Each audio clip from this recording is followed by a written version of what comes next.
నాకు తెలిసిన దాంట్లో, నేను చూసిన దాంట్లో మహేష్ బాబు గారితో చేశారు, మెగాస్టార్ గారితో చేశారు, బాలయ్య బాబు గారితో చేశారు. ఆ లెవెల్ ఆఫ్ పీపుల్తో యాక్ట్ చేసే ఆపర్చునిటీస్ మీకు ఎలా వచ్చాయి? Networking.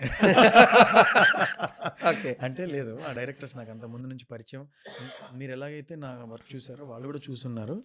They were also trying hard to place me in some one or the other good roles. Okay. So వాళ్ళ ప్రాజెక్ట్స్ ఓకే అయినప్పుడు నేను వాళ్ళతో టచ్లో ఉండటం, వాళ్ళకి అరే ఈ క్యారెక్టర్ ఇతను బాగుంటాడు అనుకోవడం, కానీ పెద్ద సినిమా అవడం వల్ల ఎక్కువ ఇవ్వలేకపోవడం, అలాంటి చాలా జరుగుతుంటాయి. But still they want to do a favour or something like that. And favour అంటే మన దగ్గర టాలెంట్ లేకపోతే ఫేవర్ ఎవరు చేయలేరు. సొంత తమ్ముడు కూడా ఒక అన్నయ్య చేయలేడు, అరే నేర్చుకుని రారా అని అంటాడు. ఎందుకంటే సినిమా అందరికన్నా పెద్దది. మీరు సినిమా డైరెక్ట్ చేస్తూ నాకు టాలెంట్ లేకుండా నన్ను ఒక రోల్లో పెట్టండి అన్నప్పుడు వద్దులే బ్రో ఇంకోటి చూద్దాం అంటారు. సో సినిమా అందరికన్నా పెద్ద ఎవరిని అలౌ చేయదు లోపలికి. సో ఈ క్యారెక్టర్కి ఇతను బాగుంటాడు, ఇతను ఈ స్కిల్ సెట్తో ఉన్నాడు, మనం యూజ్ చేసుకోవచ్చు అని అనుకున్నప్పుడే పాస్ అవుద్ది. కాకపోతే నాలాంటి వాళ్ళు నలుగురు ఉన్నారు అనుకోండి, మనకు ప్రిఫరెన్స్ రావడానికి ఆ నెట్వర్కింగ్, ఆ పర్సనల్ టచ్ అనేది హెల్ప్ అవుతుంది.